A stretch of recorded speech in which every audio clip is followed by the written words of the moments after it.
सोच बदल्नुहोस्, खुसी आफै मिल्छ। स्वभाव बदल्नुहोस्, इज्जत आफै मिल्छ। कसैको पाउ पर्न जरुरी छैन यहाँ। सही बाटो रोज्नुहोस्, गन्तव्य आफै मिल्छ। हो, अबको समय भनेको तपाईँ हामीले आफ्नो सोचलाई परिवर्तन गर्ने बेला आएको छ र सही गन्तव्य चुन्ने बेला आएको छ। त्यसैका लागि आगामी मङ्सिर 8 गते हुन गइरहेको संसदीय चुनाव प्रतिनिधि सभा तथा प्रदेश सभा चुनावमा म सुनिल रिजाल, चन्द्रगिरी नगरपालिका 13 स्थायी निवासी, काठमाडौँ क्षेत्र नम्बर 9 बाट आज यहाँहरूमाझ जति पनि उपस्थित हुनुभएको छ, मिडिया सहकर्मी, मेरा छरछिमेकी, मेरा दाजुभाइ दिदीबहिनी, मेरा बुवा उपस्थित बुवा भान्जा भान्जी सबैको अगाडि चाहिँ काठमाडौँ क्षेत्र नम्बर 9 बाट मैले औपचारिक रूपमा घोषणा मेरो संविधान सभा, प्रतिनिधि सभा तथा प्रदेश सभा निर्वाचन अन्तर्गत प्रतिनिधि सभा सदस्यमा आफ्नो उम्मेदवारी घोषणा गर्दछु। यी सँगसँगै मैले आफ्ना संविधानको भाग 8 मा सङ्घीय व्यवस्थापिका, 14 मा प्रदेश व्यवस्थापिका, 18 मा स्थानीय व्यवस्थापिकामा संसदको परिकल्पना गरिएको छ र सोही अनुसार संविधानको भाग 84 मा प्रतिनिधि सभा तथा प्रदेश सभाको परिकल्पना गरिएको छ र भौगोलिक तथा जनसङ्ख्याको हिसाबमा 165 वटा प्रत्यक्ष निर्वाचित तथा 110 समानुपातिक गरी 275 उम्मेदवारहरूको छनौट गरिएको छ र त्यही अन्तर्गत रहेर मैले प्रत्यक्ष उम्मेदवारको आफ्नो घोषणा गरिरहेको छु। यही सम्बन्धमा मैले आफ्ना एजेन्डासहित र आफ्नो प्रतिबद्धताहरू प्रस्तुत गर्न गइरहेको छु। कार्यक्रम अलिकति छुट्टै ढङ्गले हामी प्रस्तुतीकरण भएका छौँ, जसमा मैले एकदमै छोट्याएर आफ्नो एजेन्डा तथा प्रतिबद्धता व्यक्त गर्न गइरहेको छु। यी प्रतिबद्धता र एजेन्डा व्यक्त गर्नु अगाडि स्वतन्त्र सामाजिक न्याय र सङ्घीय लोकतान्त्रिक गणतन्त्र स्थापनाका क्रममा शहीद हुनुभएका सम्पूर्ण शहीदहरूप्रति म आफ्नो हार्दिक श्रद्धाञ्जली व्यक्त गर्न चाहन्छु र म आफ्नो एजेन्डा प्रस्तुत गर्न गइरहेको छु। मेरो उम्मेदवारीको मूल नारा यहाँले देखिनै सक्नुहुन्छ, समृद्ध नेपाल र नेपालीको लागि, जुन हामीहरूले पहिला पनि भन्दै आएका छौँ र देख्दै आएका पनि छौँ। भन्न त सबैले भने, पहिलाको नेताहरूले पनि भनेका हुन्, तर गर्न त केही नदेखिएन। त्यस कारणले स्वतन्त्र उम्मेदवारीहरू आफू अहिलेका युवाहरू अगाडि आउनु परेको अवस्था हो। यही सम्बन्धीमा मैले आफ्नो कार्य अनुभव, मेरो आफ्नो पढाइ लगायत सबैलाई समेटेर चाहिँ आफ्नो एजेन्डाहरू तयार पारेको छु, जुन चाहिँ यस प्रकार रहेका छन्। विकासको क्रम र मैले राष्ट्रिय क्रममा दुईटा विभाजन गरेको छु। प्राविधिक शिक्षा, स्वास्थ्य र रोजगारी सिर्जना, उद्यमशीलता मुख्य प्राथमिकतामा रहनेछ। अहिले हामी हेर्न थाल्यौँ भनेदेखि, एयरपोर्टमा जान थाल्यो भनेदेखि दिनानुदिन हजारौँ युवाहरू चाहिँ विदेशी रहनु भएको छ। कोही शिक्षाको लागि, कोही रोजगारीको लागि गइराख्नु भएको छ। त्यो अवस्था कसरी आयो त भन्दाखेरि हामीहरूमा एक त यहाँ बसेर काम गर्ने वातावरण छैन, अर्को भनेको यहाँ बसिसके पछाडि रोजगारी खोइ, गुणस्तरीय शिक्षा खोइ, त्यसको लागि नि जानु परेको अवस्था छ। र कतिन्जेल हामीहरूले हाम्रो देशका गहनाहरूलाई बाहिर पठाइरहने, कतिन्जेल चाहिँ रेमिट्यान्सको भरमा देशलाई जोगाउन खोज्ने। अहिले पछिल्लो समयमा हेर्ने हो भने रेमिट्यान्सको सङ्ख्या एकदमै घट्दै गइरहेको अवस्था छ। त्यो अवस्था अब बिस्तारै जाने हो भने आगामी दिनमा झन् त्यसले एकदम विकराल रूप लिएर झन् एकदमै देशलाई आर्थिक सङ्कटमा लान सक्ने अवस्था देखिरहेको छ। ती अवस्थाहरू न्यूनीकरण गर्नको लागि जति पनि युवाहरू हाम्रा गहनाहरू विदेशीकरण भइराख्नु भएको छ, उहाँहरूलाई हाम्रै देशमा प्राविधिक शिक्षा लगायत गुणस्तरीय शिक्षा प्रदान गर्न सक्यौँ र उहाँहरूलाई यही हाम्रो ठाउँमा रोजगारी प्रदान गर्न सक्यो भने देशले आर्थिक उन्नति हासिल गर्न सक्दछ। त्यही सिलसिलामा मैले मेरो मुख्य एजेन्डा युवा रोजगारी र उद्यमशीलतालाई राखेको छु। यो सँगसँगै म आफै पनि गरिबी निवारणको क्षेत्रमा काम गरिसकेको हुनाले र त्यही अनुभवलाई सँगाल्दै देशमा रहेका झन्डै 16% जनता अहिले पनि गरिबीका रेखामुनि छन् र त्यसै गरी 26% जनताहरू बहुआयामी गरिबीमा रहेका छन् र ती गरिबी न्यूनीकरणका लागि विभिन्न संस्थाहरू खटिएका छन्। सरकारी स्तरमा पनि विभिन्न कार्यक्रमहरू ल्याइरहेका छन्, तर कहीँ पनि एक द्वार प्रणाली छैन। सबै संस्थाहरू विभिन्न छरिएर जाने, तर कोर पिपलमा नपुग्ने हुँदा चाहिँ मैले गरिब निवास सम्बन्धी हाल सञ्चालित विभिन्न कार्यक्रमहरूलाई एक द्वार प्रणालीमा ल्याई प्रभावकारी ढङ्गले अघि बढाइनेछ भनेर मेरो दोस्रो एजेन्डाको रूपमा राखेको छु। त्यसै गरी आधुनिक कृषि उत्पादनमा जोड दिई आयात कम गरी वैदेशिक व्यापार घाटालाई न्यूनीकरण गरिनेछ। आजको दिनमा हेर्ने हो भने हाम्रो वैदेशिक घाटा झन्डै 17 खर्ब रुपियाँ रहेको छ, जुन एकदमै आर्थिक सङ्कटतिर धकेलिरहेको अवस्था छ। नेपाल एउटा कृषि प्रधान देश भनेर पनि चिनिन्छ। त्यही अवस्थामा हामीले हाम्रो कृषि उत्पादन किन नबढाउने, किन आधुनिक कृषितिर किन नजाने, कति दिन चाहिँ आयातमा मात्रै निर्भर भइराख्ने? ती आयातलाई कम गर्नलाई हामीले हाम्रो कृषि उत्पादनलाई बढाउनै पर्ने हुन्छ र त्यहीलाई मैले आफ्नो तेस्रो एजेन्डा राखेको छु। यदि हामीले हाम्रो उत्पादनलाई बढाउन सक्यौँ र त्यसलाई यहाँको माग अनुसार परिपूर्ति गर्न सकेर त्यसलाई एक्सपोर्ट पनि गर्न सक्यो अवस्था मात्रै वैदेशिक घाटा घट्ने र हामीले हाम्रो संचितीकरण बचाउन सक्ने हुँदा चाहिँ त्यसलाई मैले आफ्नो अर्को मुख्य एजेन्डा राखेको छु।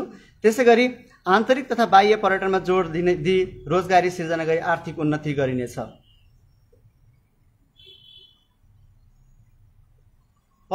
नेपाल एउटा माउन्ट एभरेस्टले नेपाल भन्नासाथ सगरमाथाको देश भनेर चिनिन्छ। विश्वमा कति अहिले पनि थाहा छैन भ्रामिक के फैलिरहेछ भनेदेखि यो कुनै माउन्ट एभरेस्ट चाइनाको हो कि भारतको हो कि भन्ने जुन भ्रम फैलाइरहेको छ, त्यसको लागि चाहिँ एउटा नेपाल चिनाउने एउटा माध्यम छ र त्यसको लागि भने पर्यटकीय नेपालमा भित्राउनु पर्ने अवस्था छ। मैले हिजो मात्र डाटा हेर्दाखेरि पर्यटन नेपालबाट मैले आन्तरिक र बाह्य पर्यटनको कुरा गर्दाखेरि आन्तरिक पर्यटन किन भनिरहेको छु भनेदेखि नेपालबाट अहिले विदेशी नै नेपाली पर्यटन बाहिर जाने क्रमको हेर्दाखेरि झन्डै पढाइ र पर्यटन गर्दा 165 अर्ब रुपियाँ नेपालबाट विदेशीका रहेछन्। 165 अर्बमा झन्डै 95 अर्ब चाहिँ पर्यटकीय मात्र खर्च भएको छ। ती बाहिर जाने नेपालीहरूलाई नेपालकै आफ्नो प्राकृतिक सौन्दर्यमा भिजाउन किन नसक्ने, हाम्रो प्राकृतिकतर्फ उहाँहरूलाई पठाउन किन आन्तरिक पर्यटनमा हामीले किन फोकस नगर्ने, यी कुराहरूलाई समेटेर चाहिँ मैले आन्तरिक तथा बाह्य पर्यटनलाई मेरो आफ्नो अर्को एजेन्डाको रूपमा राखेको छु। यसलाई प्राथमिकता एकदमै राखिनेछ। यदि पर्यटनलाई हामीले बढाउन सक्यो र सबैलाई आफ्नो चिनारी प्रस्तुत गर्न सक्यो भने मात्र देशले एउटा प्रगति हासिल गर्नेछ।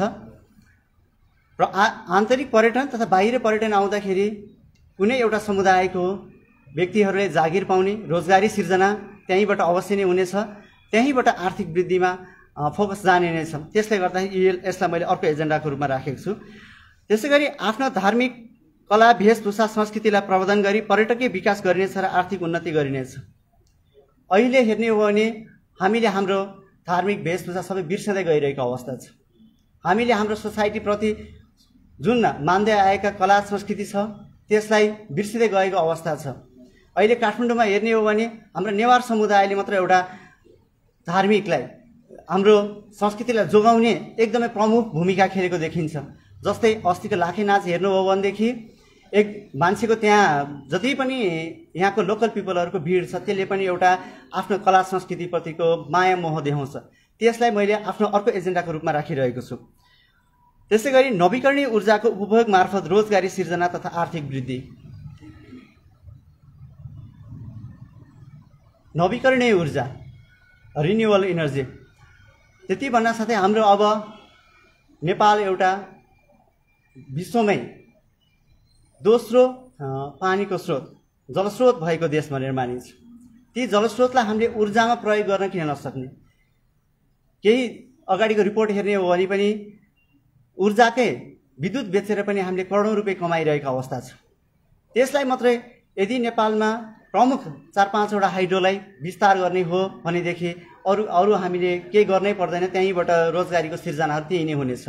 त्यसले नै आर्थिक वृद्धिलाई माथि पुर्याउनेछ। त्यही भएर मैले अघिदेखि नै प्राविधिक शिक्षा मार्फत नै रोजगारीको कुराहरू गर्दै आएको छु। यी 2-3टा कुरा गर्ने हो भने कृषिलाई फोकस, त्यसै गरी पर्यटनलाई फोकस र ऊर्जाको प्रपर व्यवस्थापन गर्न सक्ने हो भनेदेखि हामीले नयाँ नेपाल समृद्ध नेपालको लागि हामी धेरै टाढा पुग्नै पर्दैन, भाषण मात्र सीमित हुने नै छैन।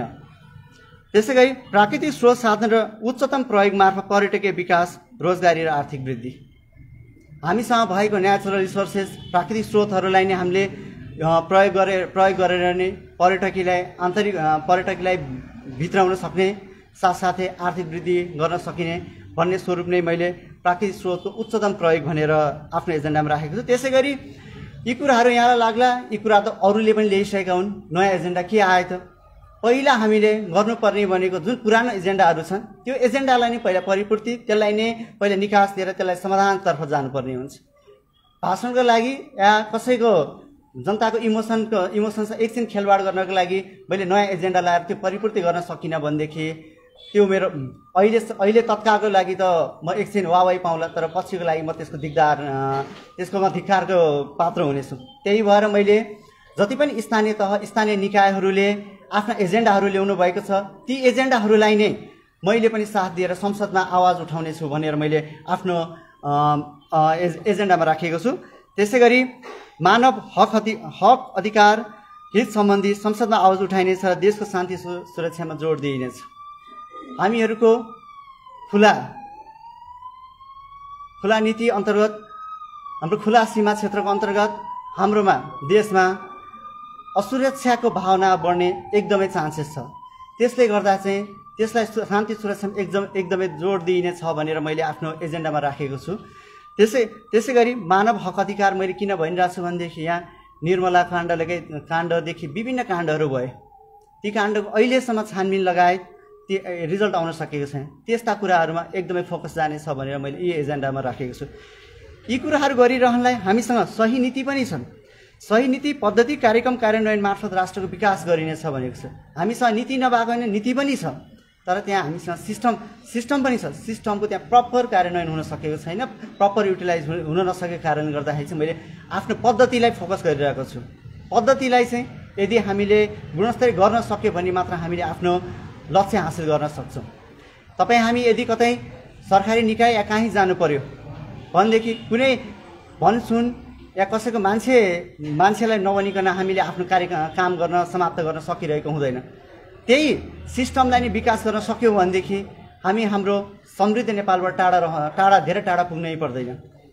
जस्तै सरकारी कार्यालयमा जाने, म आफै सरकारी कार्यालयमा गएर काम गरेर आइसकेको अनुभव मेरो सेयर गर्दाखेरि 10 to 5 भनिन्छ। 10 देखि 5 बजे कार्यालय समय, हामी 10 बजे पुग्दाखेरि हाम्रो कार्यालय साथीहरू कोही पनि भेटिने अवस्था हुँदैन। यदि हामीले प्रपर मोनिटरिङ गरेर उहाँहरूलाई हाम्रो पद्धति सिस्टममा ल्याउन सक्यो भनेदेखि एक त हामीले भनेको समयमा काम हुने, अर्को कसैलाई भनसुन गर्नु नपर्ने, र अर्को रिजल्ट ओरिएन्टेड, रिजल्ट चाँडै आउने र समय कसैको खेर नजाने हुन्छ। त्यही भएर मैले सिस्टम पद्धतिलाई विकास गर्नुपर्छ र पद्धतिलाई एकदमै कार्यान्वयन गर्नुपर्छ भन्ने यसलाई मैले फोकस गरेको छु। यी मेरा मुख्य एजेन्डाहरू रहेका छन्। यी सँगसँगै आज म यहाँ आइरहेको छु प्रतिनिधि सभाको सांसदको लागि। मैले जितेपछि मेरो सांसदको भूमिका के रहन्छ? हुन त सांसदहरू जो पनि उम्मेदवार हुनुहुन्छ उहाँहरूले विकास क्रमलाई मात्र फोकस गर्नुहुन्छ। मैले आफ्नो भूमिकाबारे कसैले पनि प्रस्फुटन गरिरहेको भेटिनँ। फेरि जनतामा विकासको कुरा गरेन भनेदेखि सांसदको के चाहिँ गरेर भन्ने पनि भ्रम पनि फैलिन्छ। सांसदको मुख्य भूमिका भनेको नीति निर्माणमै रहन्छ। ती नीति निर्माणमा हामीले यदि सजग हुन सकेनौँ र ध्यान दिन सकेनौँ भनेदेखि हाम्रो विकास क्रम कुनै पनि हुने छैन, विकास क्रम हुनै सक्दैन। किनकि एउटा नीतिले गर्दाखेरि हाम्रा जति पनि कार्यक्रम कार्यान्वयन हुन्छ त्यसमा असर गर्ने हुँदाखेरि त्यो नीति नै त्यो विकाससँग जोडेर बनाउन सक्यो भनेदेखि त्यति बेला हामीले हाम्रो विकासको क्रमलाई एकदमै सहजताका साथ अगाडि बढाउन सक्नेछौँ। त्यही भएर म सम्पूर्ण मतदाता तथा समग्र नेपाली जनतामा मेरो प्रतिबद्धता म व्यक्त गर्न गइरहेको छु। यदि सांसद भएर आइसकेको खण्डमा मेरो प्रतिबद्धता के रहन्छ भन्नेमा म आज अहिले स्वतन्त्रको उम्मेदवारको हिसाबले आइरहेको छु। कुनै पार्टीसँग संलग्न छैन, कोही प्रति आबद्ध छैन। त्यसैले मेरो स्वतन्त्र सांसदमा स्वतन्त्रै भूमिका रहनेछ, जसमा स्वतन्त्र सांसद भएको कारणले सकेसम्म यहाँ सांसद हुनासाथ सरकारमा जानुपर्ने भनेर भनिन्छ। मैले त्यसमा स्वतन्त्र सांसद भएको कारणले म सरकारमा जाने छैन भनेर बनाइराखेको छु। यदि जानु परेको परिस्थितिमा स्वतन्त्र सांसदको हिसाबले काम गर्ने अवसर प्राप्त भएमा मात्र सरकारमा समावेश हुनेछु। त्यसै गरी अत्यन्त जरुरी परेको काम परेको अवस्थामा बाहेक संसद बैठकमा अनुपस्थित हुने छैन। हिजो मात्रै नागरिकता विधेयक सम्बन्धी संसदमा छलफल भयो, त्यहाँ मुख्य पार्टीका नेताहरू अनुपस्थित देखिन्थे। देशको एउटा संवेदनशील नागरिकता सम्बन्धी विधेयक छलफल हुँदै गर्दा हाम्रा सांसदहरू कहाँ गए पनि उहाँहरूको उपस्थिति हुनु पर्दैन थियो त। त्यस्तो संवेदनशील अवस्थामा सांसदबाट बाहिर बस्दिने अनि पछि मलाई यो थाहा भएन, मैले यो गर्न चाहेको थिइनँ भनेर मात्र बोलेर त भएन। त्यही कुरालाई म एज अ सांसद भइसके पछाडि म मेरो एकदमै अर्जेन्ट महत्त्वपूर्ण काम बाहेक परेको अवस्था बाहेक संसदमा बैठकमा अनुपस्थित हुने छैन भनेर मैले यो प्रतिबद्धता जाहेर गरेको छु। त्यसै गरी तोकिएको संसदीय समितिमा सदस्यको रूपमा रही सक्रिय भूमिका निर्वाह गर्नेछु। आफू सदस्य रहेको संसदीय समितिलाई राजनीतिक दलको प्रतिछाया बन्न दिने छैन। हामीले केही समय अगाडि बजेट निर्माण क्रममा अर्थमन्त्रीको सहभागिताको क्रमदेखि प्रधान न्यायाधीशका घटनाक्रमहरू पनि सुनेका हौँ। एज अ संसदीय समितिमा सदस्यहरू भइसके पछाडि उहाँको स्वतन्त्र भूमिका रहनु पर्थ्यो। त्यो स्वतन्त्र भूमिका कहाँ देखियो त? हो, म सांसद भए पछाडि म संसदीय समितिमा रहँदा म त्यहाँ स्वतन्त्र भूमिका निर्वाह गर्नेछु। त्यसै गरी त्यहाँ कुनै पनि दलको प्रतिछाया पर्ने दिने छैन र निष्पक्ष ढङ्गले छानबिन तथा निष्कर्ष रिपोर्ट प्रतिवेदनहरू पेश गर्न मेरो आफ्नो भूमिका रहनेछ। त्यसै गरी सुशासन, भ्रष्टाचार नियन्त्रण, पारदर्शिता वृद्धि, मानव अधिकार प्रवर्धन, जनउत्तरदायी शासन व्यवस्था, मूल्य नियन्त्रण, वातावरण संरक्षण, प्राकृतिक स्रोत साधनको सदुपयोग, प्रदूषण नियन्त्रण, बजार अनुगमन जस्ता जनसरकारका विषयलाई विद्यमान कानुनमा गर्नुपर्ने परिमार्जन तथा नयाँ विधेयक आवश्यक पर्नेमा नयाँ विधेयकहरूको निजी विधेयक प्राइभेट बिलको रूपमा संसदमा पेश गर्नेछु। नेपालको झन्डै 32 वर्ष संसदीय इतिहासमा अहिलेसम्म 3वटा भन्दा संसदीय प्राइभेट बिल कसैले पनि जारी गरेको देखिँदैन। सांसदको भूमिका के हो त? के सरकारले ल्याएको विधेयकमा मात्र समर्थन गर्ने हो त? सांसदले आफ्नो भूमिका निर्वाह गर्नु पर्दैन? सांसद स्वयंले पनि त आफ्नो विधेयक ल्याउन सक्छन्। त्यो आजसम्मको सांसद कुनै सांसदले गरेका छन् त?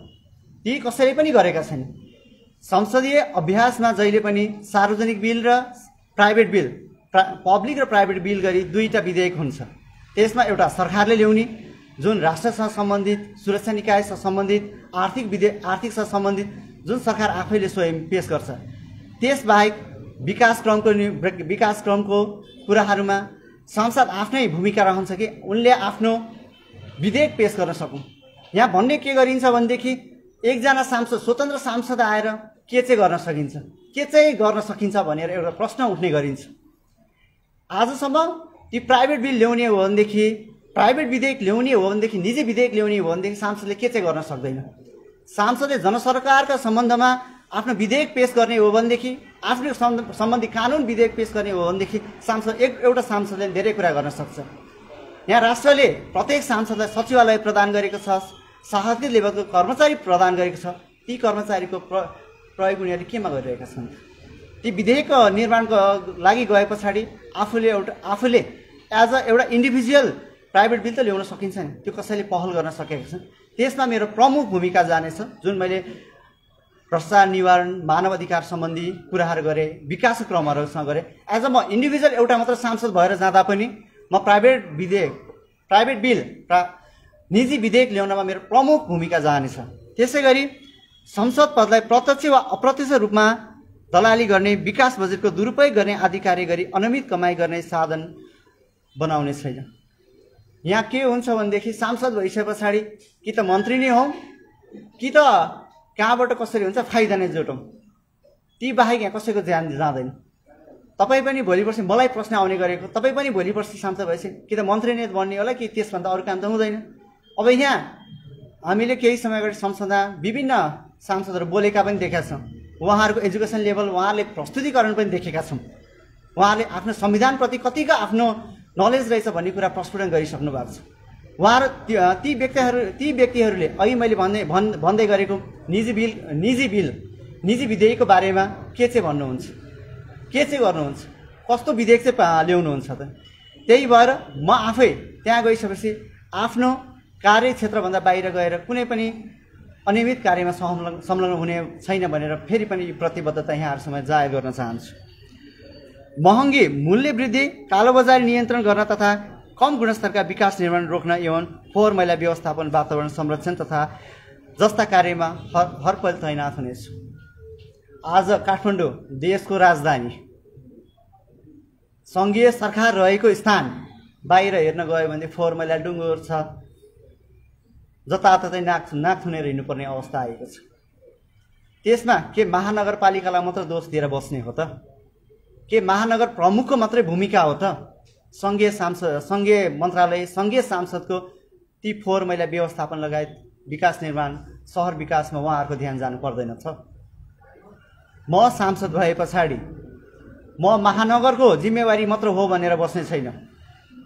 मैले महानगरलाई कसरी हुन्छ, आफ्नो सहरलाई व्यवस्थित पार्नलाई त्यहाँ आवाज उठाउने छु। होइन भनेदेखि जनतासँगै आएर सडकमा उभिनसम्म म तयार हुनेछु। आज सङ्घीय मन्त्रालयले, सङ्घीय सांसदहरूले के भनिराखेका छन् भने यो त महानगरको जिम्मेवारी उसले गरेन, श्री बालेनले गरेन, बालेनको भूमिकै रहेन, बालेन अनसक्सेसफुल भयो। कसरी हुन्छ उहाँहरूलाई अनसक्सेसफुल स्वतन्त्र उम्मेदवारहरूलाई कसरी हुन्छ बाहिर पुर्याउन, यो माहौलबाट बाहिर निष्कासन गरेर एउटा प्रमुख भूमिका खेलिरहनु भएछ। त्यसमा तपाईँ हामी सबै सजग हुनुपर्ने अवस्था आएको छ। देशको राजधानी केही समय अगाडि जापानिज टेलिभिजनले नेपालको काठमाडौँको फोहोर भनेर प्रदूषण देखाइरहेको थियो। ती अवस्था देख्दाखेरि हामीले के जुन मैले पर्यटनको विस्तारको कुरा गरेँ त्यो सम्भव छ त? देश विदेश अन्तर्राष्ट्रियले, माहौलले, अन्तर्राष्ट्रिय जगतले के हेरिरहेका छन्? ती सांसद या देशका प्रधानमन्त्रीलाई सबैको त्यसमा भूमिका रहनु पर्दैन? त्यसमा मैले अहोरात्र खटेर आफ्नो आवाज उठाउने छु। त्यसै गरी लोभ, प्रलोभन तथा दबावमा सर्वसाधारणको धर्म परिवर्तन गर्न दिने छैन। सबैले मानिआएको आफ्नो सनातन धर्मको सम्मान र आदर गर्नेछु। यहाँ अहिले विश्व समुदाय नै आफ्नो आफ्नो धर्म परिवर्तन गराउन लागि परेको स्थिति छ। आफ्नो धर्मलाई कसैले पनि ससम्मान गर्न सकेको अवस्था छैन। कसरी हुन्छ अरूको पाउ पोल्ने, पाउमा जाने, उनीहरूले भनेको मान्ने अवस्था आएको छ। त्यसमा मेरो सहमति हुने छैन। जति पनि आफ्नो क्षेत्रमा लगायत राष्ट्रव्यापीमा आफ्नो कला, धर्म, संस्कृति मान्दै आउनुभएका ती सबैलाई मेरो आदर सम्मान रहनेछ।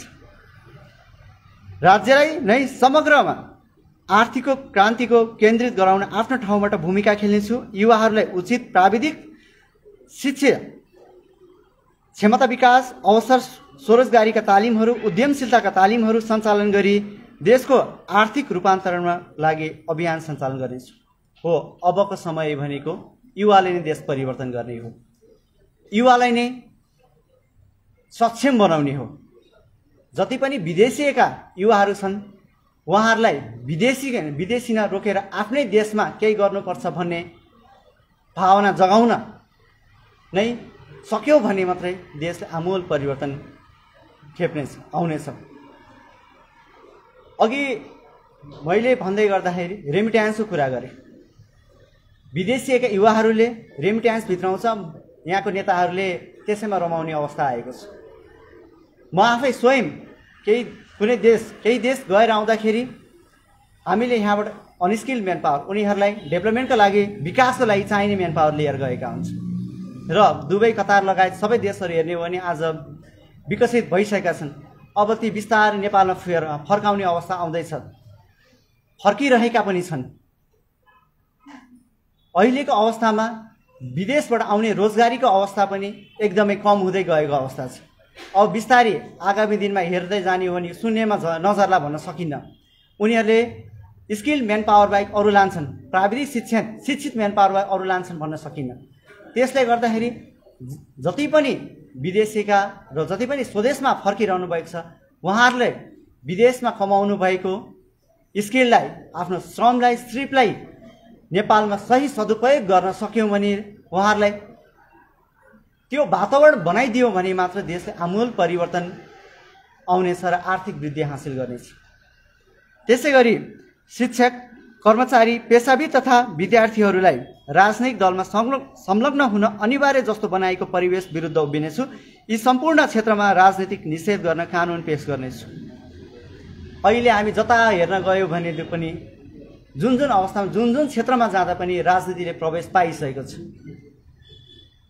शिक्षक लगायत, कर्मचारी लगायत, विद्यार्थी लगायत उहाँहरूलाई हामीले आफ्नो भूमिका निर्वाह गर्न पठाएका हौँ कि राजनीति गर्न पठाएका हौँ। ती क्षेत्रहरू जबसम्म राजनीति मुक्त हुँदैन तबसम्म देशले कुनै पनि आमूल परिवर्तन गर्न सक्दैन। त्यसले गर्दाखेरि म स्वयं पनि आफ्नो क्षेत्र छोडेर आइरहेको छु राजनीतिलाई। केही न केही त मैले पनि त्यागेर आएको छु नि त। त्यही भएर जति पनि आफ्नो क्षेत्रमा प्रोफेसनमा लाग्नु भएको छ, विद्यार्थीको हुनुहुन्छ, विद्यालय छ, ती क्षेत्रमा राजनीतिकको छाया पर्न दिने छैन। त्यसै गरी राज्यको स्रोत साधनको दुरुपयोग गरी आफ्नो निर्वाचन क्षेत्रको मतदातालाई विकासको नाममा दिएको बजेटको भोट किन्ने परिपाटी अन्त्य गर्न त्यस्तो कार्य भ्रष्टाचार मानिने दफा सम्बन्धित कानुनको समावेश गर्ने विधेयक पेश गर्नेछु। अहिले प्रत्येक सांसदले यति बजेट पाउनुपर्ने, उति बजेट पाउनुपर्ने भनेर व्याख्या गरिरहेका छन् र ती सबै आफ्नै अब निर्वाचन आउँदैछ, निर्वाचनमा भोट किन्नको लागि प्रयोग गरेको अवस्था छ। ती त्यस्ता अवस्थालाई जबसम्म हामीले निराकरण गर्दैनौँ, जबसम्म त्यसलाई निर्मूलीकरण गर्दैनौँ तबसम्म हुनेवाला केही छैन। यहाँनिर मैले यहाँ जति कराए पनि, जति बोले पनि ती कुराहरूले परिवर्तन, तपाईँ हामीले सोचमा परिवर्तन ल्याउन सकेनौँ भने ती कुरा केही हुनेछ। त्यही भएर भोट किन्ने परिपाटीलाई अन्त्य गरिनेछ र त्यस्ता कार्यलाई भ्रष्टाचार निवारण सम्बन्धित गाँसेर विधेयकमा पेश गर्नेछ। खै त्यो आजसम्म कुनै पनि सांसदले ती कुराहरू ल्याएनन्। किन ल्याएनन्? किनकि त सबैजना त्यसैमा लिप्त भएको अवस्था छ। त्यसले गर्दाखेरि ती सबै यदि विधेयकमा पार्न सक्छ त्यसले हामी आफैले असर गर्छ कि भन्ने स्वरूप ती कुराहरू समावेश भएको छैन।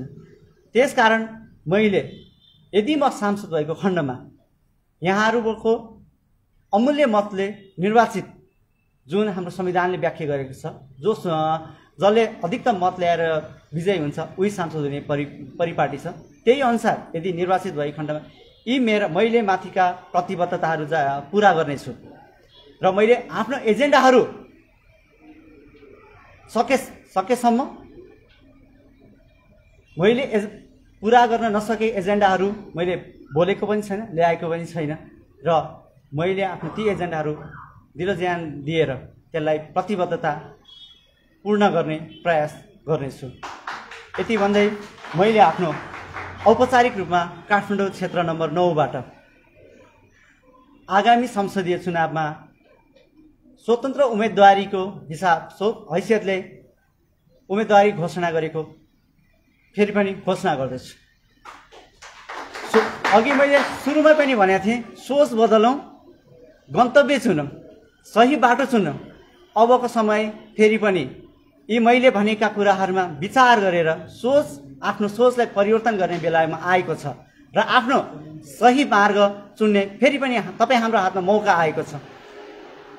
ती मौकालाई राम्रो हिसाबले सदुपयोग गरौँ र आगामी दिनमा कुनै नेतालाई गाली गर्नुपर्ने अवस्था नआओस्, आज भोट दिएर भोलि नै गाली गर्नुपर्ने अवस्था नआओस्। त्यो अवस्था तपाईँ हामीले सिर्जना नगरौँ। यदि तपाईँ हामीले भोट हाल्ने बेलामा आफ्नो स्वविवेक प्रयोग गर्न सकेनौँ र नेता कार्यकर्ताले भने जस्तै उहाँहरूले प्रलोभनमा परेर भोट हाल्नुभयो भने त्यसले 5 वर्ष मात्रै होइन, त्यसलाई वर्षौँ वर्ष युगौँ त्यसले असर गर्नेछ र हाम्रो पुस्ताले मात्रै होइन, आगामी पुस्ताले पनि ती समस्याहरू खेप्नुपर्ने हुन्छ।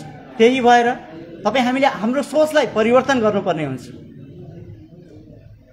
त्यसै गरी यी सबै प्रतिबद्धता पूर्ण गर्नका लागि नै सुनिल रिजालको उम्मेदवारी हो। सुनिल रिजालले उम्मेदवारी किन भन्ने प्रश्न आउँदा गर्दा यी मैले ल्याएको एजेन्डा र मेरो प्रतिबद्धता पूरा गर्नका लागि हो र अहिले भएका विकृति विसङ्गतिलाई निर्मूलीकरण गर्नका लागि नै सुनिलको उम्मेदवारी हो। यही भन्दै मैले आफ्ना भनाइ यहीँ राख्दै मैले यहाँबाट बिदाई हुन्छु। हस् त, धन्यवाद। जय नेपाल।